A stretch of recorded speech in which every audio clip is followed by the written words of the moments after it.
¿Os habéis planteado por qué se habla de noticias virales cuando en realidad los virus son agentes patógenos que infectan al ser humano y nos hacen daño?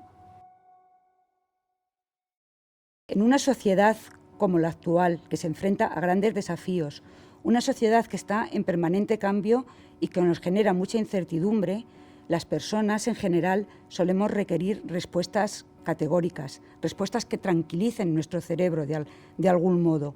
Y eso nos hace tremendamente sensibles a las armas ideológicas.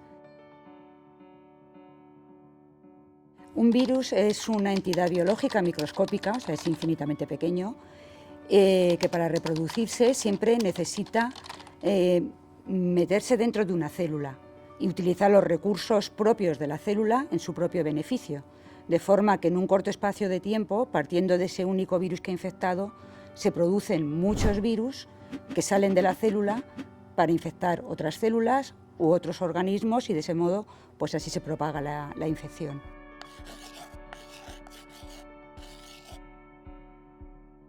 Tanto los virus como las noticias necesitan superar cierto nivel de transmisión para que realmente tengan un impacto. Un virus, si no se transmite rápidamente, acaba mucho tiempo en el ambiente y cuando está en el ambiente pues acaba siendo degradado pues bien por la temperatura o por la radiación ultravioleta y entonces ya pierde su efectividad.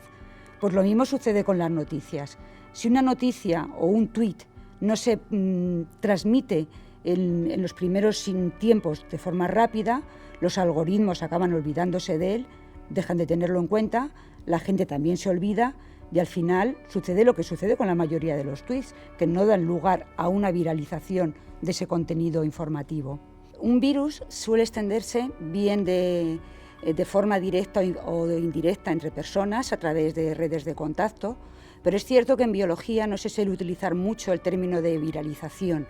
Normalmente lo que empleamos los biólogos es el término de el grado de expansión que puede alcanzar un virus, que puede ser desde cero, porque hay virus que infectan a personas o animales y nunca logran transmitirse. Puede ser un grado de extensión pequeño, dando lugar a pequeños brotes locales o epidemias, que es lo normal, brotes de catarro, que no van más allá. Y ocasionalmente hay virus que se propagan rápidamente y tienen un alcance tremendo, dando lugar a pandemias. ¿De qué depende todo eso? Pues hay muchísimos factores implicados. Uno de ellos, por ejemplo, es la vía de transmisión. Los virus respiratorios se transmiten muy bien. Otro factor es las redes de contactos a través de las cuales se transmite el virus, si existen o no personas supercontagiadoras, con capacidad para alcanzar a otras muchas, la resistencia del virus en el ambiente y, por supuesto, un factor importantísimo es si existen o no mecanismos de defensa en la población frente a ese virus.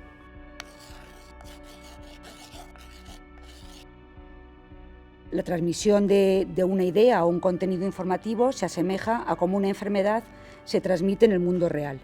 Eso no es nuevo, no tiene nada que ver con Internet ni con redes sociales, sino que ya desde los años 60, desde el siglo pasado, hay estudios en los que se analiza cómo se difunden los rumores, los bulos, utilizando esas redes de contacto y utilizando analogías con epidemias. ¿Qué es lo que ha sucedido con la llegada de Internet? Pues que el número de contactos entre las personas, sobre todo también con las redes sociales, pues se ha incrementado muchísimo. Y además también el acceso a la información pues también es mucho más amplio que hace años. Entonces es cuando ha surgido el fenómeno de viralización, en el sentido de la propagación rápida y que alcanza a muchísimas personas de un contenido o una imagen que decimos que entonces se ha hecho viral.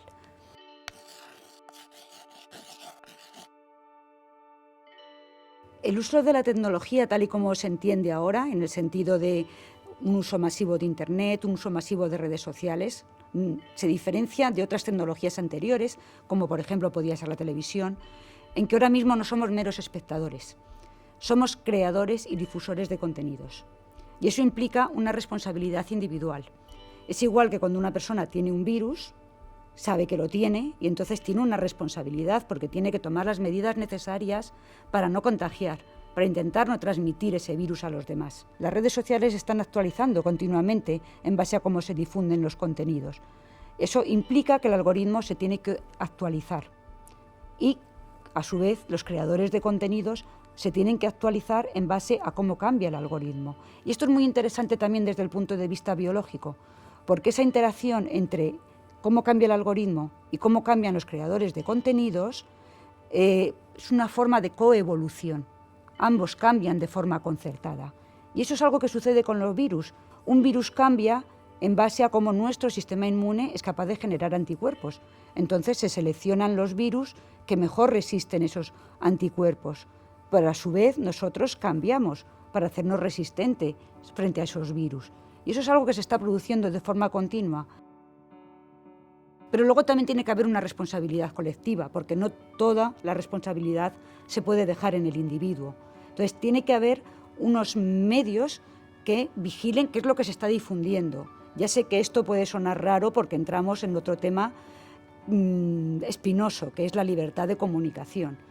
Pero creo que sí que es necesario que haya plataformas, que las hay de hecho, que verifican si la información que circula en redes es verdadera o es falsa.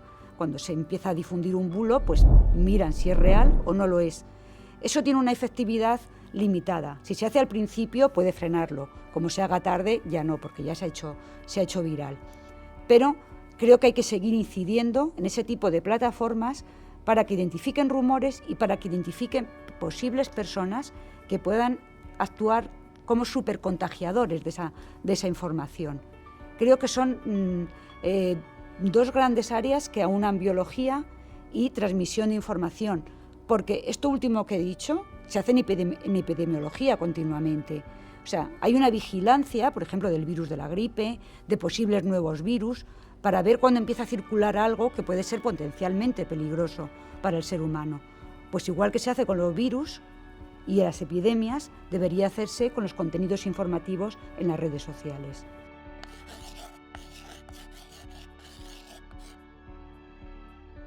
El fenómeno de una transmisión tan grande de la información y que alcance a todas las personas, lógicamente tiene un impacto tremendo. A veces el impacto no es negativo, porque a veces se transmiten noticias que lo que logran es concienciar a la población sobre ciertos problemas que requieren soluciones y que si no hubiera ocurrido ese fenómeno de viralización, pues quizás hubieran sido pasadas por alto. Pero el problema viene cuando lo que se transmiten son sus noticias falsas, lo que solemos conocer como fake news, que contaminan realmente a la población, porque este tipo de noticias lo que hacen es imitar los medios de difusión reales, los medios de difusión que difunden noticias verdaderas.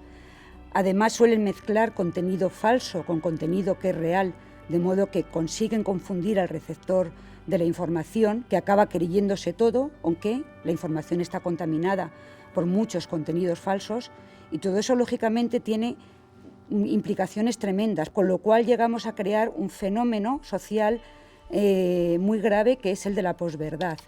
El hecho de que nuestros propios sentimientos, nuestra propia opinión del mundo tengan más influencia en las creencias que se generan en una sociedad que en los hechos objetivos. La mayoría de los contenidos que se hacen virales no son peligrosos, o sea, eso también tenemos que desmitificarlo. La mayoría de los contenidos que se difunden ampliamente pues lo hacen pues porque son graciosos, nos hacen reír o porque apelan a nuestras emociones, y por eso muchas veces pues nos creemos cosas falsas a pesar de que todos los hechos objetivos y todas las pruebas científicas las desmienten, pero nosotros, sin embargo, nos las creemos. Todo eso hacen como los virus, nos parasitan nuestra mente. Incluso aunque creamos que estamos protegidos porque pensamos que somos personas, que esas cosas no las creemos, a base de exponernos repetidamente a ese tipo de contenidos, eso acaba calando de algún modo en nuestra mente y nos acaba cambiando. Y eso lo que genera al final es una sociedad menos tolerante con la diversidad y con mayor odio y desconfianza hacia el que no es como yo. Y creo que eso es bastante grave.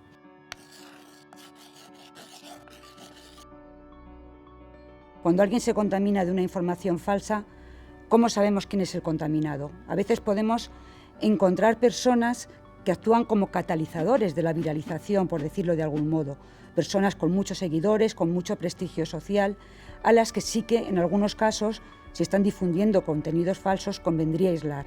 Pero aislar a todo Twitter o a todo Facebook es imposible, porque entonces las redes perderían su sentido de ser.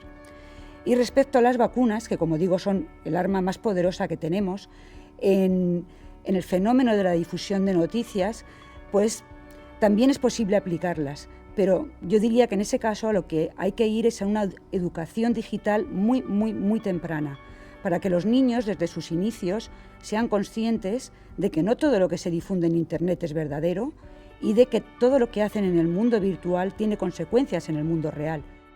Y entonces tienen que tener una educación digital para saber distinguir lo verdadero de lo falso. Sé que no es fácil distinguir lo verdadero de lo falso, ni para los mayores ni para los niños, pero hay que dotar a las personas de herramientas para hacer esa distinción. Tienen que aprender a desconfiar de titulares sensacionalistas, de remedios milagrosos. Tienen que aprender, o tenemos que aprender, a verificar fuentes. Y yo creo que todo eso es súper necesario que se empiece a aprender desde niños, porque la sociedad digital, si no hay una catástrofe, es imparable. Entonces tenemos que aprender a convivir con ella y a utilizarla en nuestro beneficio.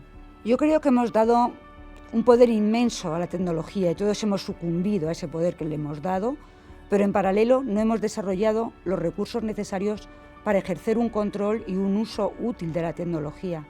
En realidad la tecnología yo creo que la hemos aceptado tan fácilmente porque realmente nos facilita mucho la vida.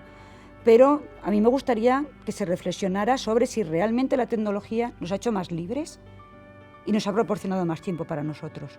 Porque al final yo diría que en muchos casos lo que nos ha generado es más obligaciones. La pandemia lo que nos ha enseñado es la susceptibilidad del ser humano, no solo frente a agentes físicos dañinos, sino frente a la información que circula, cómo puede cambiar nuestras ideas y nuestros cerebros.